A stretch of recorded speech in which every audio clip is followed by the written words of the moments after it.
কেমন আছো তোমরা সবাই? আশা করছি তোমরা সবাই খুব ভালো আছো আর আমিও খুব ভালো আছি। আমি সোমাশ্রী আর আমার চ্যানেল লাইফ ক্যাপচারের নতুন একটি ভিডিওতে তোমাদের সকলকে অনেক অনেক স্বাগত আর অনেক অনেক ভালোবাসা জানিয়ে আজকের ভিডিওটি শুরু করছি। সকাল সকাল দেখলেই হাজবেন্ড কাজে বেরিয়ে গেল।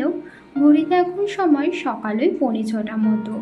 ঘুম থেকে উঠেছি 5:30 নাগাদ। ঘুম থেকে ওঠার পর বাসি ঘর দরজার সমস্ত কিছু ঝাড় দিয়ে দিলাম, কারণ ওই যে হাজব্যান্ড কাজে বেরাবে। তো তারপর একটু মুখ চোখটাও ধুয়ে সোজা চলে এসেছি ছাদে।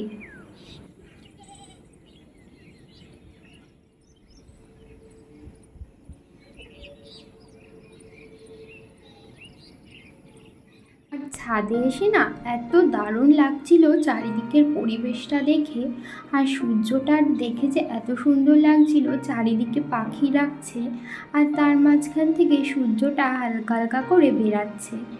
এত ভোর ভোর ঘুম থেকে ওঠার কারণ তো একটা, আমার হাজব্যান্ড সকাল সকাল কাজে বেরাবে সেটাও। আর তাছাড়াও আমি এমনিতেও আজকে সকাল সকাল ঘুম থেকেই উঠতাম, মানে কালকে রাত্রেই ঠিক করে রেখেছিলাম।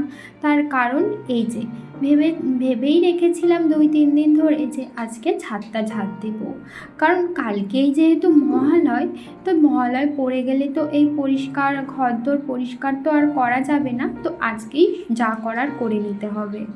তো এই যে সব কিছুই মোটামুটি পরিষ্কার করা হয়েই গেছে, শুধু বাকি ছিল এই ছাদটা আজকে ঝাড় দিয়ে নিচ্ছি।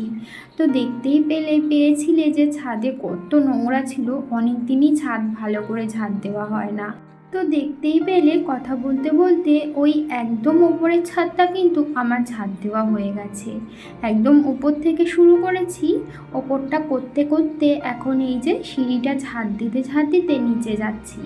নিচের এই যে ছাদটা আছে, এখন এই ছাদটাও ঝাড় দিয়ে নেব।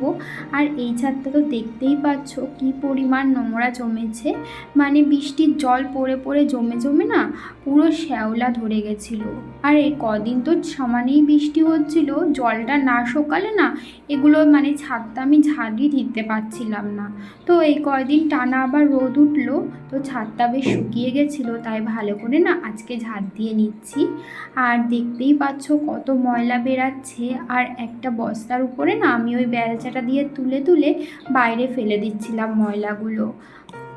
এখানে যেহেতু একটা ফাঁকা জমি রয়েছে, ওই জমিটাই না এখনও কারা বাড়ি করিনি, একদম ফাঁকাই পড়ে থাকে, ওইখানটাই ফেলে দিচ্ছিলাম বেলচা দিয়ে বস্তার মধ্যে রেখে রেখে। তো তারপরে ওদিকে ওই ছাদটাও ঝাড় দেওয়া হয়ে গেছে। তারপরে এই যে ছাদের পাশে একটা আমাদের ঘরও রয়েছে, এই ঘরটা এখনও কমপ্লিট হয়নি, তো কেউ থাকে না। এই ঘরটায় দড়ি টাঙানো আছে, মাঝে মাঝে বৃষ্টি হলে যখন জামা কাপড় মেলার দরকার হয় তখন এই ঘরটার মধ্যে মেলে রাখি। তো ওই ঘরটাতে না ওই জানলা রয়েছে, জানলার থেকে জল এসে তো নিচে পুরো জল জমেছিল, তো জলটা ভালো করে ঝাড় দিয়ে দিলাম। থাবাদেও ঘরটাও ভালো করে ঝাড় দিয়েছি। তারপরে এই যে দেখো এখন সমস্ত সিঁড়ি ঝাড় দিতে আমি একেবারে নিচে নেমে যাব। নিচে যদিও একবার ঝাড় দিয়েছি হাজব্যান্ড বেরানোর আগে, কারণ বাসি ঘর থেকে বেরাবে, তো সেই কারণে একবার ঝাড় দিয়েছি, কিন্তু এখন আবারও ঝাড় দিতে হবে। এই যে নোংরাগুলো আবার নিচে পড়ছে, তো সেই জন্য। আর সিঁড়ির চারপাশে যে জিনিসগুলো ছিল সেগুলোও না একটু ঠিকঠাক করে সিঁড়ির সাইড দিয়ে রেখে দিলাম।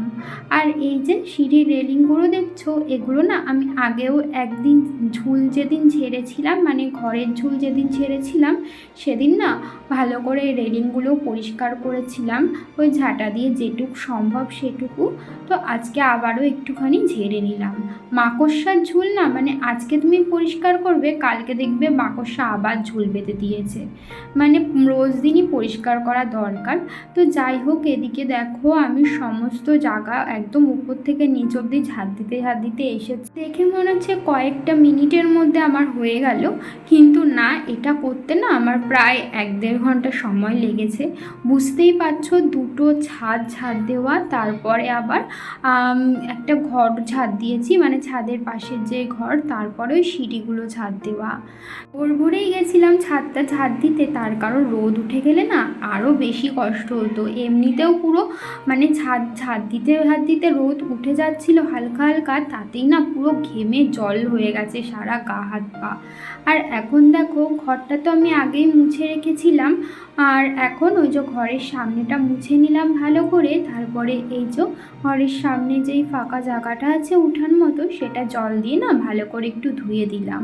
তারপরে লাগলাম এই গেটের সামনেটা পরিষ্কার করতে। গেটের সামনের এই ঘাসগুলো কিছুদিন আগেই কেটে দিয়েছিলাম, কিন্তু এখন দেখছি আবারও বেশ ভালোই বড় বড় হয়ে গেছিলো। তো সামনে যেহেতু পুজো, তো ভাবলাম যে আবার একটু কেটে দিই, তো সেই কারণে একটু গেটের সামনের ঘাসগুলো কেটে দিয়ে আমি চলে গেছিলাম স্নান করতে। তো স্নান করার আগে রোজ দিনের মতো আজকেও কিছু জামা কাপড় কেচে দিয়েছি, সেগুলো এখন চলে এসেছি নিয়ে ছাদে মেলতে। আর নিচে যেই গামছাগুলো মেলে দিয়ে আসলাম, ওই গামছাগুলোও না আজকে ভালো করে কেচে দিয়েছিলাম। মানে সকালে ঘুম থেকে উঠেই আগে জামা কাপড় ভিজিয়েছিলাম, তারপরে কাজে লেগেছি। আগের থেকে জামা কাপড়গুলো কিছুক্ষণ ভিজিয়ে রাখলে না বেশ ভালো পরিষ্কার হয়। তো চলো তোমাদেরকে ভালো করে ছাদটা দেখিয়ে দিই পরিষ্কার করার পর। তখন তো দেখানোর আর সময় পাইনি, তো এখন ভাবলাম যেহেতু ছাদে এসেছি তাই তোমাদেরকে দেখিয়ে দিই। নিচের ছাদটা তো দেখিয়েই দিলাম, তারপরে এই যে চলো উপরে চলো। এই যে দেখো উপরের ছাদটা কিন্তু একদম ভালো করে পরিষ্কার করে নিয়েছি। আর ওই যে ছাদের মাঝখানে না কয়েকটি ইট রাখা ছিল, ওই ইটগুলো না সাইড করে রেখে দিয়েছি। ছাদটা কত সুন্দর লাগছে না, চারিদিক ফাঁকা ফাঁকা। ছাদ একটু পরিষ্কার পরিচ্ছন্ন থাকলে না বেশ ভালো লাগে দেখতে। তো এই যে দেখো এইটার মধ্যে না ওই জল রাখা হয়, পাখি এসে খায় সে জলটা। তো এই জলটা না আমি ফেলে দিয়েছিলাম, আর তখন যে জলটা ভরে রেখে যাব একদমই খেয়াল ছিল না।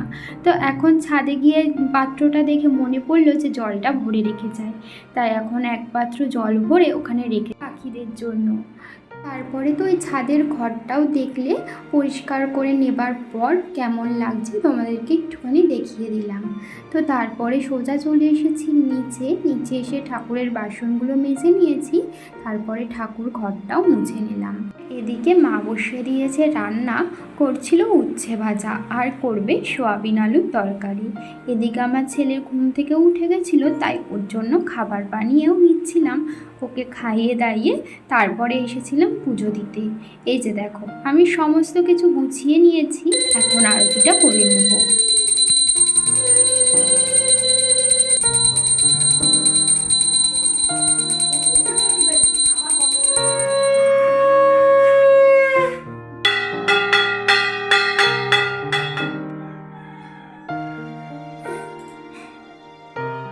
ঘরের পুজোটা করে চলে এসেছি তুলসীতলায়। তুলসীতলায় একটু জল ঢেলে এখন একটু আরতি করে নিচ্ছি।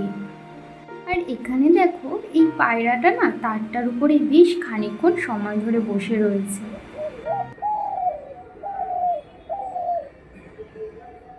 মাঝে মাঝে না ডাকছিল, ডাকটা তো তোমাদের শুনিয়েও দিলাম। সকালবেলা ঘুম থেকে উঠে না পায়রার ডাক শুনতে আমার খুব ভালো লাগে। তো যাই হোক, এখানে দেখো মার রান্নাটাও হয়ে গেছিলো। তোমাদেরকে তো তখন বললামই কি রান্না হয়েছিল, সয়াবিন আলুর তরকারি আর উচ্ছে ভাজা। আজকে যেহেতু মঙ্গলবার, আর মঙ্গলবার দিন আমরা নিরামিষ খাই। তো তারপরে আমি চলে এসেছি নিচে, আর উপরের খাওয়া দাওয়াটা সেরেই না নিচে এসেছিলাম। যেহেতু অনেক সকালবেলা আজকে ঘুম থেকে উঠেছি, তো তাড়াতাড়ি খিদেও পেয়ে গেছিলো।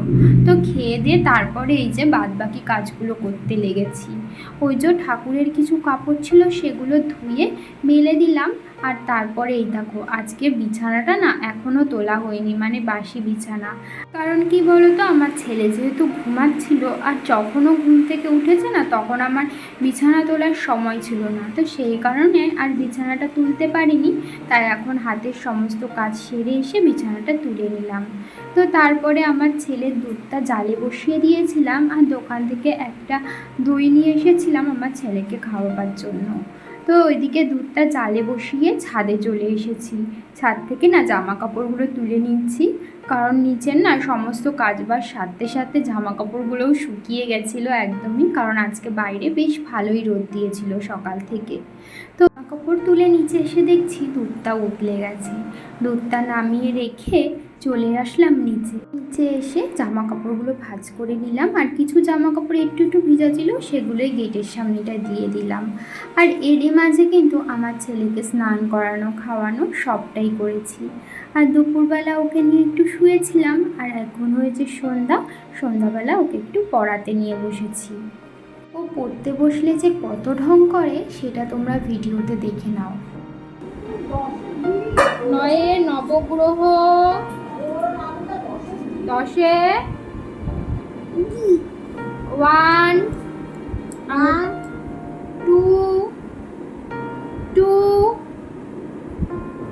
বলো 2 3 জোরে বলো 4 4 বলো 4 বলো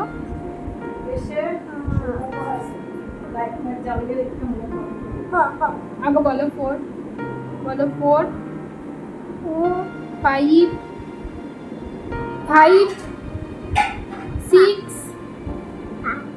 6 কি বলো 7 8 9 10 কাইট মানে 1 2 3 4 5 6 7 8 প্যারট মানে 1 2 5 হর্স মানে হ্যাঁ জন্ম দিয়ে টিয়া পাখি দেখেছি। হর্স মানে ঘোড়া। এদিকে আমি আমার ছেলেকে পড়াচ্ছিলাম, আর এদিকে দেখো মা রাতে রান্নাটাও বসিয়ে দিয়েছিল, করছিল একটু ডালের বড়া। আর ওদিকে দেখলে না ডাল সিদ্ধ আমি বসিয়ে দিয়েছি, ওটা আমার ছেলের জন্য। কারণ ভাবছি আজকে একটু ওকে ডাল সিদ্ধ দিয়ে, আর বাবা যেহেতু মাছ এনেছে তো মাছ ভাজা দিয়ে খাইয়ে দেবো। তো মাছটা দেখো আমি ধুয়ে এনে নুন হলুদ মাখিয়ে ভাজা বসিয়ে দিচ্ছি, মা তারপরে রান্নাটা করবে, মানে মাছের ঝোলটা মা রান্না করবে, আমি মাছ ভাজাটা বসিয়ে দিচ্ছি।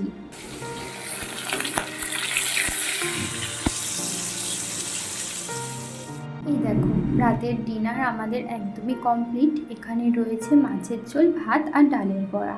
তাহলে বন্ধুরা আজকের ভিডিওটা এই পর্যন্তই, আবারও দেখা হবে। ভিডিওটি ভালো লাগলে একটি লাইক করে দিও, আর চ্যানেলটিকে সাবস্ক্রাইব করতে কিন্তু একদমই ভুলো না। তাহলে আজকের মতো এখানেই টাটা, শুভরাত্রি। ভালো থেকো, সুস্থ থেকো, সাবধানে থেকো, আর আমার পাশে থেকো।